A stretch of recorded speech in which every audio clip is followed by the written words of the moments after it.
पहले सीएम भूपेश बघेल ने बीजेपी और आरएसएस पर जमकर हमला बोला है। आरएसएस के क्रिसमस भोज पर तंज कसते हुए मुख्यमंत्री भूपेश बघेल ने कहा कि वोट क्या क्या नहीं कराती है। उन्होंने कहा कि बीजेपी की जमीन खिसक रही है। गुजरात, गोवा, उत्तर प्रदेश, उत्तराखंड और नॉर्थ ईस्ट के कुछ राज्यों में बस बीजेपी बची हुई है। बीजेपी अब सीमित होती जा रही है। कांग्रेस मुक्त भारत बोला था, अब खुद सिमटते जा रहे हैं। मोहन भागवत कभी मजार और मस्जिद जाते हैं और अब क्रिसमस भोज का आयोजन कर रहे हैं। उन्होंने कहा कि इनकी कथनी और करनी में बहुत अंतर है। इनको सिद्धांत से कोई लेना देना नहीं है। सत्ता के लिए ये लोग कुछ भी कर सकते हैं।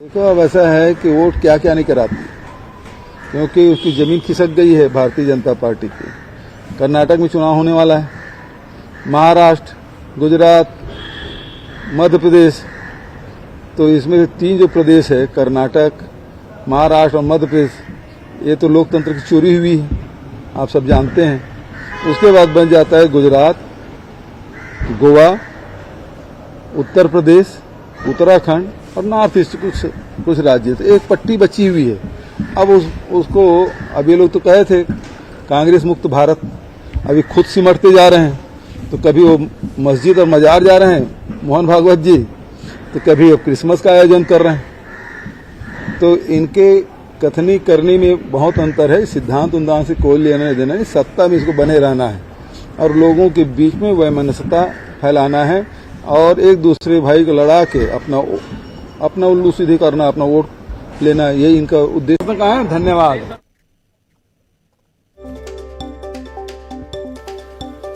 और युगल तिवारी न्यूज 18 संवाददाता हमारे साथ रायपुर से जुड़े हैं। युगल, अब निशाने पर बीजेपी आरएसएस है और दरअसल क्रिसमस भोज से लेकर अलग अलग मसलों पर बोले हैं संघ के बीजेपी के सीएम। युगल, जिस तरह से चुनावी वर्ष नजदीक आता जा रहा है, इस तरह से भोजनों का दौर है वो चलता रहेगा। लेकिन मुख्यमंत्री भूपेश बघेल ने एक बड़ा निशाना आरएसएस पर साधा है और उन्होंने पूछा है, कई सवाल खड़े किए हैं और साफ तौर पर उन्होंने ये भी कहा है कि सिर्फ मकसद है लोगों को लड़ाना और वोट के लिए क्या क्या नहीं कर रही है बीजेपी है, वो आरएसएस है। तो ये बड़ा हमला इसे कहा जा सकता है। और जिस तरह से राजनीति है अभी चरम पर है, छत्तीसगढ़ में चूंकि 2023 में चुनाव आने वाला है, तो ऐसे में ये कहा जा सकता है कि मुख्यमंत्री भूपेश बघेल ने साफ तौर पर कहा है कि जिस तरह से कांग्रेस मुक्त जो भारत की बात करते थे बीजेपी, अब खुद बीजेपी सिमट रही है और एक बेल्ट बचा है। उन्होंने एक साफ इंगित किया है और ये कहना चाह रहे थे मुख्यमंत्री भूपेश बघेल कि बीजेपी है वो भी सिमटते हुए जा रही है। तो ये चुनावी वर्ष है, चूंकि लगातार हमला होते रहेंगे, आरोप प्रत्यारोप लगता रहेगा। लेकिन जो है ईसाई समुदाय के जो भोजन को लेकर के आरएसएस पर बड़ा तंज मुख्यमंत्री भूपेश बघेल ने कसा है। जी बिल्कुल बिल्कुल, बड़ा तंज कसा है, बड़ा हमला बोला है। हालांकि जिक्र वो कई राज्यों का कर रहे हैं, लेकिन कांग्रेस को लेकर भी कम से कम आत्मावलोकन तो होना ही चाहिए कि भाई कांग्रेस किन किन राज्यों में बची है। अगर छत्तीसगढ़ के अलावा हम दूसरे राज्यों का जिक्र करें, हिमाचल का, राजस्थान का, तो वहां हर 5 साल में सरकार बदल जाती है। इस पर कोई कांग्रेसी रिएक्शन देता है क्या? देखिए प्रशांत, जिस तरह से छत्तीसगढ़ एक रोल मॉडल के रूप में है कांग्रेस को खास करके, और यहाँ की जो योजनाएं हैं उसका जो केंद्र सरकार है वो भी कई जो प्लेटफॉर्म है वहाँ पर इसकी तारीफ करती है। तो एक छत्तीसगढ़ के जो मुख्यमंत्री हैं कई जगह के प्रभारी रहे हैं, ऑब्जर्वर भी उन्हें बनाया गया है, सीनियर ऑब्जर्वर भी बनाया गया है। ऐसे में ये कहा जा सकता है कि छत्तीसगढ़ में जिस तरह से यहाँ बड़ी संख्या में विधायक हैं वो जीत करके आए हैं, 4 उपचुनाव हुए हैं, वहां पर भी जीत मिली है। तो एक जो है बूस्टर देने का काम है मुख्यमंत्री करते हैं। और ये कहा जा सकता है कि छत्तीसगढ़ से प्रेरणा जरूर अन्य राज्यों को मिल रही है, कांग्रेस के लोगों को मिल रही होगी, लेकिन जो लगातार है हमला है मुख्यमंत्री भूपेश बघेल कांग्रेस और बीजेपी पर साध रहे हैं। जी ठीक है युगल, रहेगा, मैं लौटूंगा आपके पास। केदार गुप्ता जी बीजेपी प्रवक्ता हमारे साथ जुड़े हैं। केदार गुप्ता जी, मुख्यमंत्री भूपेश बघेल कह रहे हैं कि भाई बीजेपी अब सिमट रही है, इसलिए उन्हें भोज याद आ रहे हैं, कहीं क्रिश्चियनों के साथ भोज, कहीं दूसरे समुदायों के साथ वो जुड़ रहे हैं। भारतीय जनता पार्टी पूरे प्रदेश में, मैं समझता हूँ पूरे देश में अधिकांश प्रदेशों में जनता की सेवा कर रही है और जनता ने उसे चुनकर अपनी सेवा के लिए बैठाला है। और जहां तक माननीय भूपेश बघेल जी और कांग्रेस का सवाल है, तो ये कभी राष्ट्रीय स्वयंसेवक संघ और भारतीय जनता पार्टी के सिद्धांतों को, नियमों को समझ ही नहीं पाए। हमेशा वसुदेव कुटुंबकम की बात करते हैं राष्ट्रीय स्वयंसेवक संघ, और भारतीय जनता पार्टी मात्र संस्था है, तो पूरा विश्व ही हमारा कुटुंब है, ये भाव को लेकर हम काम करते हैं।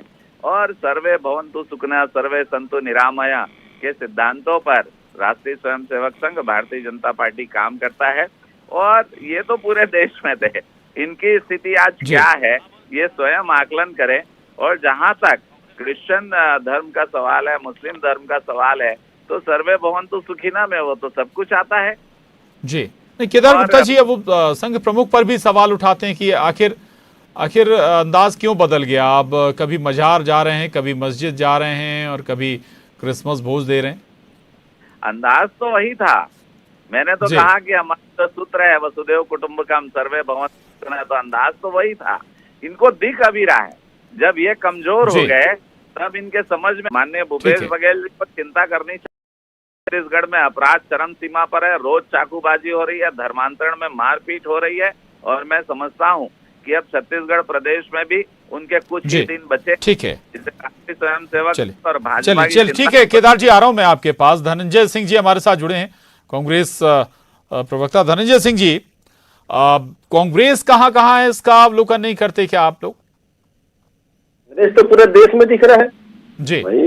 अगर आजादी की देश को मिली है तो कांग्रेस के नेतृत्व में लड़ाई मिली है। अंग्रेज अगर देश छोड़ के भागे हैं तो कांग्रेस के नेताओं के साथ जो अंग्रेजों के खिलाफ जो लड़ाई लड़ेगी उसमें भागे, तो कांग्रेस तो हर जगह दिख रहा है, देश में हर जगह कांग्रेस में है। लेकिन जो भारतीय जनता पार्टी और जो आरएसएस एक विमनस्यता फैलाकर, नफरत फैलाकर, जहर घोलकर जो राजनीति करना चाह रही थी, जो युवाओं के बीच में जाकर इस प्रकार की नफरत फैला रही थी, आज उनको समझ में आ गया कि भारत जोड़ो का असर देखिए कि आज मोहन भागवत जी को संघ कार्यालय छोड़कर मस्जिद जाना पड़ रहा है, संघ कार्यालय से बाहर निकल क्रिसमस की भोज कराने की जरूरत पड़ रही है।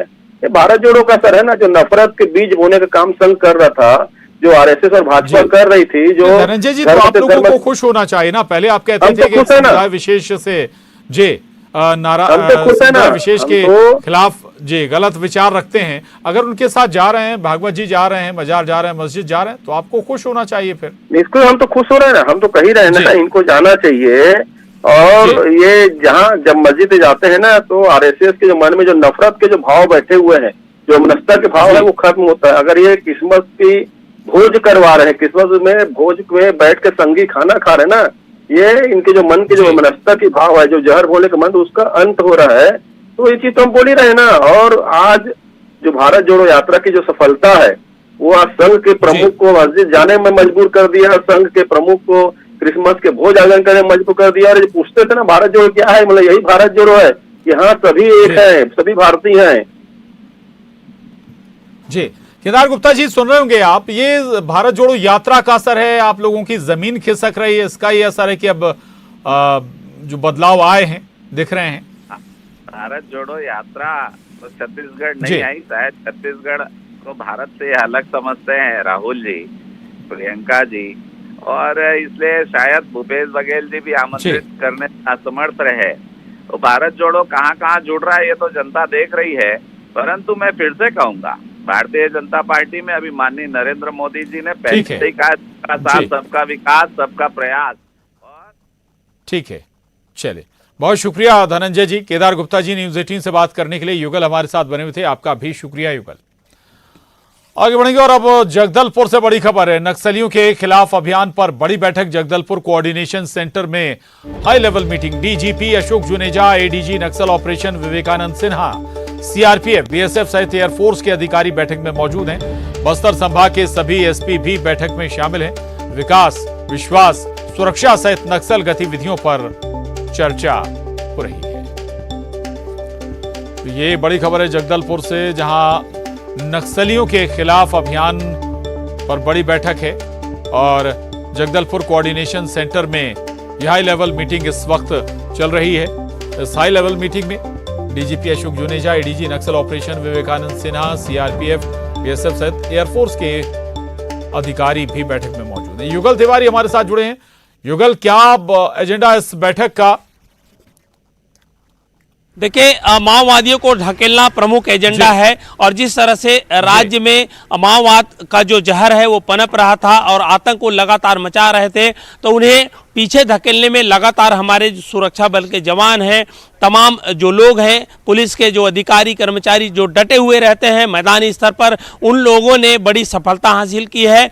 और ये मुख्य रूप से देखा जाए तो शासन की जो योजनाएं हैं उन्हें पूरी तरह से वनांचल क्षेत्रों में फैलाना है और खास करके जो माओवाद प्रभावित क्षेत्र हैं उन तक पहुंचाना है। और जो माओवादी धीरे धीरे जो शहरी ओर आ रहे थे, बढ़ रहे थे, उन्हें रोक करके पीछे धकेलने की कवायद पूरी तरह से की जा रही है। पूरे एयरफोर्स के अधिकारी हैं, डीजीपी अशोक जुनेजा हैं, 10 ऐसे बड़े अधिकारी वहां पर इस जो अहम बैठक है उसमें शामिल हो रहे हैं और माओवादियों को धकेलने के लिए एक रणनीति है वो यहां पर तैयार की जा रही है। बड़ी सफलता इसलिए भी कही जा सकती है कि बड़ी संख्या में जो माओवादी हैं वो माओवाद को छोड़ करके जो मुख्य धारा है उस पर जुड़ रहे हैं, तो एक बड़ी सफलता कही जा सकती है सुरक्षा बलों को।